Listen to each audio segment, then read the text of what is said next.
Bueno, amigos y don Barrioso, mientras esperamos que César Pérez establezca comunicación con nosotros, porque ya una entrevista que la tenemos anunciada, decir, como comentábamos anteriormente, Barrioso, el Senado de la República tenía en agenda hoy, esta tarde, conocer el proyecto de ley de Código Penal.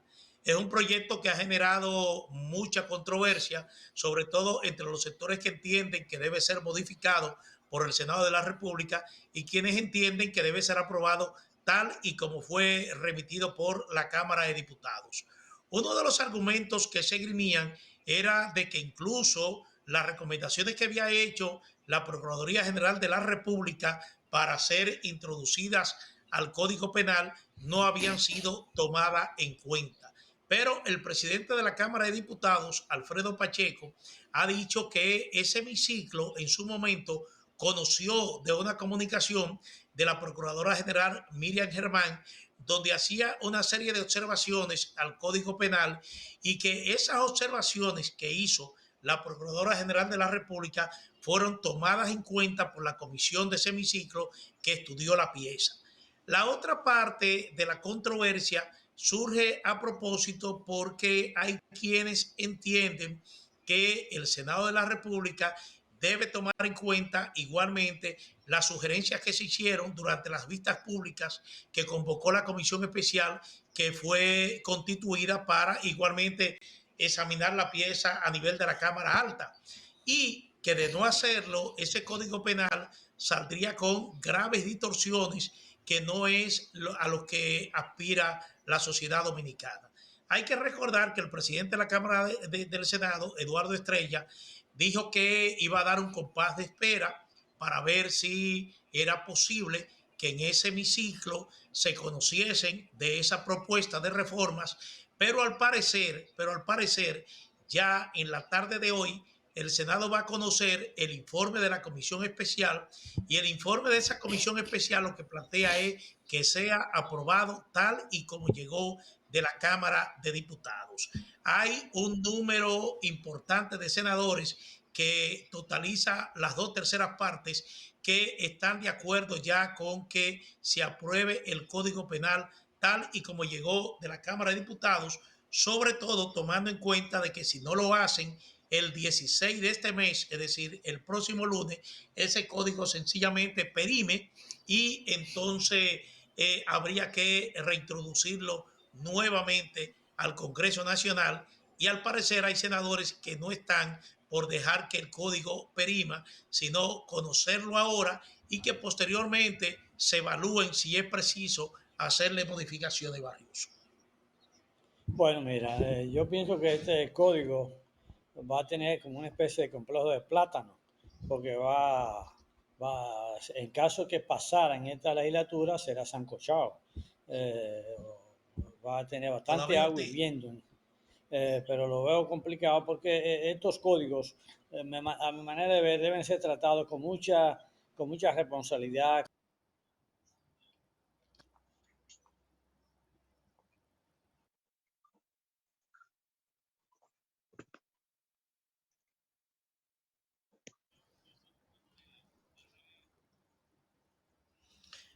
bueno, al parecer se cortó la comunicación con... ¿Se conectó el invitado? Bueno, mándale otro. Bueno, me dicen que ya estamos en línea con César Pérez, sociólogo. Así que buenas tardes, César. ¿Qué tal? Bien, muy bien, solo que no me está funcionando la cámara de la máquina, pero por eso te estoy llamando por el teléfono. Bueno, pero se ve bien. Bueno, esto es, bueno, estamos en un mundo digital donde hay que improvisar rápidamente cuando un aparato no funciona. Así, pero muy agradecido, César, de tenerte aquí en esta propuesta de la noche por Digital 15. Lamentablemente, Barriuso salió brevemente del espacio, pero ya se conectará oportunamente. César, aprovechando el tiempo, ya es usual en no solamente en República Dominicana, sino en otras partes del mundo, que los gobiernos se evalúan en los primeros 100 días, pero con mayor justificación ya al concluir su primer año, que es el caso de la administración que encabeza el presidente Luis Abinader. Este 16 de agosto cumple justamente un año. Lo que quisiera preguntarte, ya transcurrido este primer año, ¿cuáles son las fortalezas, cuáles son las debilidades, cuáles son los errores, si lo hubiera, y cuáles son los retos que tú podrías, así a grandes rasgos, enumerar si da un vistazo rápido a este desempeño de gobierno? Sí, muchas gracias. Y mira, antes de hacer un balance de cualquier sistema, de cualquier coyuntura, lo fundamental es establecer lo que se llama el contexto, el marco en que se ha desarrollado ese fenómeno. Este gobierno ha tenido la grave dificultad o la mala suerte de discurrir durante todo el año en una de las tragedias más grandes que ha tenido la humanidad, que es esta pandemia del COVID-19. Por lo tanto, yo creo que cualquier juicio que se haga sobre este gobierno hay que tener presente el tema sobre el transcurso en que ha discurrido, el contexto en que ha discurrido. César, ¿me escucha? ¿En qué momento se detuvo? No sé, no lo sé. Bueno, uno de esos errores que pasan. Bueno, puedo proseguir con la respuesta a la primera pregunta. Lo que sucede es que no sé en qué momento se detuvo de mi intervención. ¿Me podría decir en qué momento Bueno, fue que se detuvo? no, hablaba que hay que tomar en cuenta de que esta administración llegó al gobierno en medio de una crisis sanitaria. Por ahí iba, Bueno, pero eso antes fue de la emitir cualquier primerísima. juicio sobre el desempeño. No, esa fue la primerísima respuesta que yo di. Entonces, bueno, Sí, sí, yo lo que dije, pasa es que se cortó ahí y no se escuchó más cuando usted estuvo desarrollando. bueno, el desarrollo, eso es, repetirse, eso es muy incómodo, pero voy a tratar. O sea, el balance que yo hago de este gobierno es globalmente positivo, en el sentido de que ha sabido manejar bastante bien la pandemia. Nosotros estamos catalogados como uno de los países que mejor desempeño ha tenido en controlar la pandemia. Eso lo dicen organismos internacionales. También yo pienso que eso se ha podido hacer por un recurso que ha tenido el gobierno a través de una racionalidad en el uso, en el manejo de las instituciones públicas. Es que se han ahorrado bastante dinero en lo que es pago de nómina, en lo que es compra de materiales, en muchos renglones han tenido un ahorro bastante significativo y eso le ha permitido paliar las dificultades que se habría tenido en temas, por ejemplo, de la energía, en temas, por ejemplo, de poder mantener los programas FASE, que han permitido que una cantidad bastante grande de gente que tuvo problemas de desempleo por los temas de la pandemia haya podido tener los ingresos para más o menos sostenerse, hasta un incremento del empleo que ha permitido ha permitido que tengan ingresos y puedan seguir teniendo una vida más o menos normal en términos de ingresos. Este gobierno también ha tenido un éxito en lo que le diríamos sí, en lo que es la judicatura. Yo decía que, por ejemplo, el procurador general del antiguo gobierno está preso. Está preso por razones de dolo en el ejercicio de sus funciones. Y lo ha sustituido una persona que tiene una aceptación prácticamente unánime en todo lo que es el sistema judicial dominicano. Por lo cual, estamos hablando de una diferencia sustancial en dos instituciones importantísimas. Se ha podido mantener vivo lo que es la actividad turística, se ha logrado ahorro y tener un programa de sostenimiento más importante en el plano energético, por lo cual son cosas que realmente habría que admitir que son cosas positivas. También en lo que es la integración de las altas cortes, ha habido un fortalecimiento institucional en el sentido de que esa integración no ha sido como era la integración en la antigua administración, donde eran miembros de partido, o sea, miembros y del partido oficial, fundamentalmente. Por lo cual, creo que en términos institucionales, en términos de manejo del manejo de la crisis, en tema de lo que es la administración de la justicia, ha habido cambios que son realmente ostensibles. Y no es sostenible, no es sostenible ninguna afirmación de que nada ha cambiado, como tampoco es sostenible cualquier afirmación de que no hay elementos intolerables de la continuidad del antiguo régimen. Están ahí los que son los privilegios a grandes grupos corporativos económicos, la vinculación de estos grupos corporativos económicos a planes del gobierno y con una participación que generalmente es onerosa para el pueblo dominicano, para el pueblo donde ellos lo hacen. Ahí están las grandes exoneraciones a los de combustible, a empresas multimillonarias. Eso es que nosotros estamos financiando empresas multimillonarias. Eso es una parte de la continuidad del pasado que es insostenible, moral y políticamente inaceptable. Hay atisbos de nepotismo en algunas instituciones del Estado, eso es innegable, y siguen los privilegios del Poder Legislativo, que se autoasignan millones de pesos para hacer su campaña proselitista. O sea, hay elementos importantes del antiguo régimen, de la continuidad del antiguo régimen, en medio de elementos importantes de cambio que son totalmente ostensibles.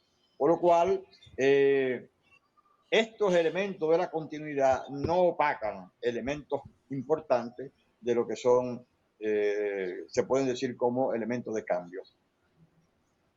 Bueno, César, tú crees que ya queda poco tiempo, pero tú crees que el gobierno realmente da indicios de profundizar en su promesa esencial de campaña de producir cambios en el país. Sí, yo pienso que, mira, el gobierno está atrapado en una cosa. Primero, está atrapado en que el gobierno, para justificarse, para legitimarse, necesita decir del cambio. Y eso es una oportunidad para que todo ese sentimiento que hubo antes del cambio y por el cambio, ese sentimiento de ruptura con el pasado, con determinada práctica, se pueden impulsar. Ahora, yo he sostenido que el hecho de que la pandemia ha limitado la actividad política, ha limitado la incorporación de todo un sector que ha querido cambio y que por la pandemia ha tenido que retraerse.